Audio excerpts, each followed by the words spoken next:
Good morning students. Today we will continue our fifth chapter. अपने fifth chapter के बारे में पढ़ रहे थे।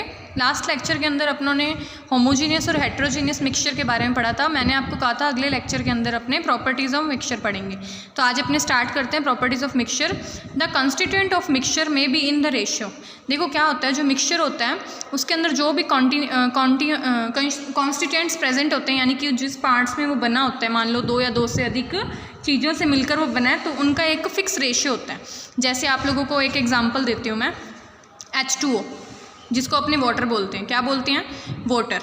तो इसके अंदर बेटा क्या होता है, हाइड्रोजन जो होता है वो 2 मॉलिक्यूल्स में प्रेजेंट होता है, ऑक्सीजन जो होता है वो 1 मॉलिक्यूल में प्रेजेंट होता है। ठीक है, मतलब कि इनका जो है एक फिक्स रेशियो होता है। अगर अपने 2 मॉलिक्यूल हाइड्रोजन के लेंगे, 1 ऑक्सीजन का, तभी अपने को वाटर मिलेगा। ऐसे नहीं है कि 2 ही अपनों ने हाइड्रोजन के ले लिए और 2 ही ऑक्सीजन के ले लिए तो अपने को एक जो है वो मिक्सचर में पानी मिल जाएगा। तो वो पानी नहीं बनेगा, वो कुछ और ही बन जाएगा। मतलब कि जब अपने किसी मिक्सचर में किसी चीज़ को बनाते हैं मिक्सचर से 2 या 2 से अधिक चीज़ों से मिलाकर, तो वो एक पर्टिकुलर रेशियो के अंदर यूज़ होते हैं। ठीक है, आगे देखते हैं।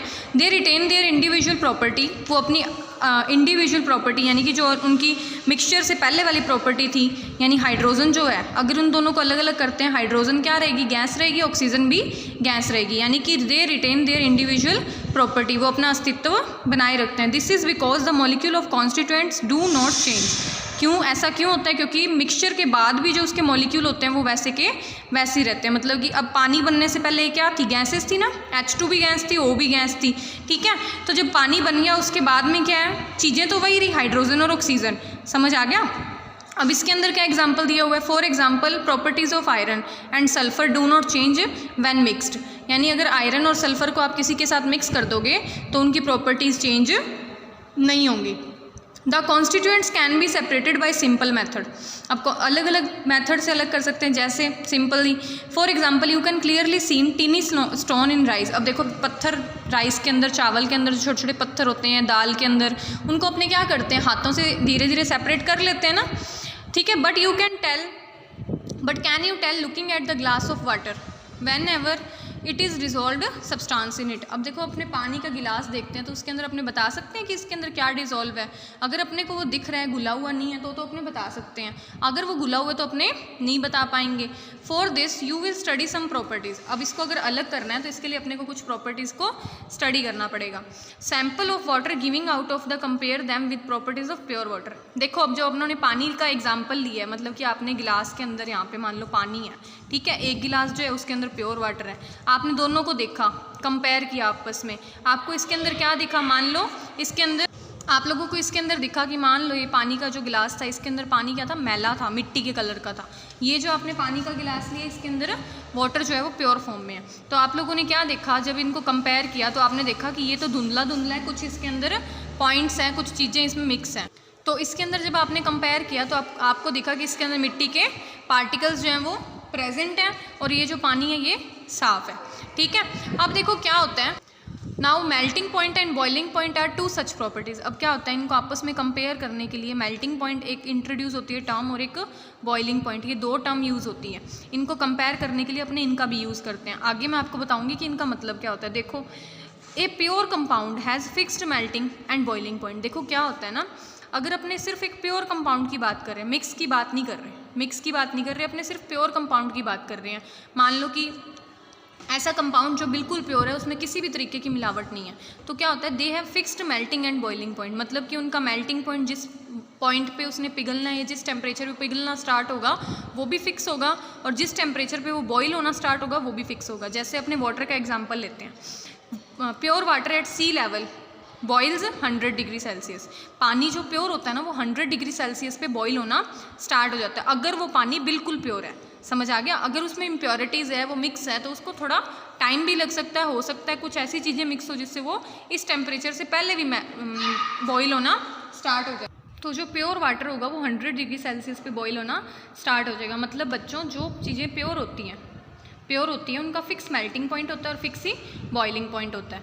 मतलब कि अगर अपने किसी भी प्योर चीज़ को ले रहे हैं तो उसके अंदर क्या होगा, कोई ना कोई ऐसा टेम्परेचर सेट होगा जिसके ऊपर वो मेल्ट होना स्टार्ट होगी या बॉयल होना स्टार्ट होगी। अब आपको मैं बताऊँ, पानी के लिए अगर अपने आइस की बात करें तो आइस का मेल्टिंग पॉइंट क्या होता है? 0 डिग्री सेल्सियस, और वाटर का मतलब मेल्टिंग पॉइंट क्या हो गया 0 डिग्री सेल्सियस। आइस किससे बनती है, वाटर से ही बनती है ना, तो अपने कह सकते हैं कि आइस जो है वो वाटर है, तो मतलब कि उसका मेल्टिंग पॉइंट क्या है 0 डिग्री सेल्सियस। जब 0 डिग्री सेल्सियस से ऊपर धीरे धीरे टेम्परेचर बढ़ना स्टार्ट हो जाएगा, वो तो किस में कन्वर्ट हो जाएगी, वापस पानी में। ठीक है, तो ये डिपेंड करता है कि चीज़ प्योर है तो उसका एक फिक्स मेल्टिंग पॉइंट भी होगा और बॉइलिंग पॉइंट भी होगा। However if there are dissolved substance in water its boiling point goes up, मतलब अभी मैंने आपको बताया अगर इसके अंदर कुछ ना कुछ मिक्स हो तो उसका बॉइलिंग पॉइंट अप हो सकता है। दस by measuring the boiling point you will know whether the water is pure और नॉट, मतलब जब आप बॉइलिंग और मेल्टिंग पॉइंट को देखोगे तो इससे आपको पता चल जाएगा कि चीज़ें जो मतलब वाटर अपना ने लिया है वो प्योर है या नहीं है। मतलब कि अगर आपने पानी को गर्म करना स्टार्ट किया, अगर वो 100 डिग्री सेल्सियस पे गर्म होना स्टार्ट हो रहा है, उसमें बॉइलिंग आ रही है, स्टार्ट हो रहा है, मतलब कि वो प्योर है। अगर वो 100 पे नहीं हो रहा मतलब वो मिक्सड है, इम्प्योर है। समझ आ गया? तो इन बेसिस पे अपने उनको कह सकते हैं कि प्रॉपर्टी में मिक्सचर है या नहीं है। अब देखो आगे पॉइंट पढ़ते हैं, वाई इज सेपरेशन नेसेसरी, चीज़ों को अलग अलग करना क्यों ज़रूरी है। Separation of mixture into their constituents of is often necessary for several reason. देखो चीज़ों को अलग अलग करना ना कई ऐसे रीज़न होते हैं इनकी वजह से ज़रूरी होता है। जैसे सबसे पहले टू रिमूव अनडिज़ायरेबल कॉन्स्टिट्यूएंट्स, इस पॉइंट का मतलब समझो।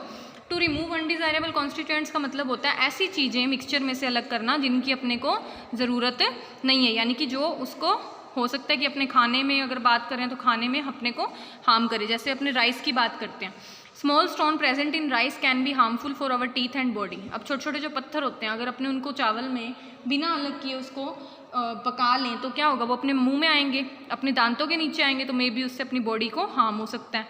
It is necessary to remove them before cooking and rice, इसलिए ज़रूरी है कि अपने राइस पकाने से पहले उनको अलग करें। Tea leaves are separated from tea by using their strainer. अब देखो टी लीव्स से जो अपने टी बनाते हैं यानी चाय पत्ती जो होती है वो उससे पत्तियां जो होती हैं उनको अलग करना ज़रूरी है। ठीक है, if you are not found of chillies you separate them from vegetable before eating. देखो अगर आप लोगों को देखो क्या होता है, अब अपने खाना खाते हैं उसका एग्जांपल लेते हैं, तो उसके अंदर क्या होती है, अगर कटी हुई मिर्ची वगैरह होती है तो अपने क्या करते हैं, खाने से पहले उसको अलग कर देते हैं ना। तो इसलिए ज़रूरी होता है जो चीज़ें अपने को हार्म करती हैं या अच्छी नहीं लगती हैं उनको अलग कर दिया जाता है। अब ये देखो, sometimes harmful substances are present in river water. कई बार क्या होता है नदियों के पानी में भी हार्मफुल सब्सटेंसेज प्रेजेंट होते हैं। They must be removed before supplying the water to our home. तो इसलिए क्या होता है अपने घरों में पहुँचाने से पहले पानी उनको साफ़ किया जाता है। This is done at home water works. कैसे वाटर वर्क्स वगैरह को नाम सुना हुआ है ना आपने, वहाँ पे इनको अलग किया जाता है।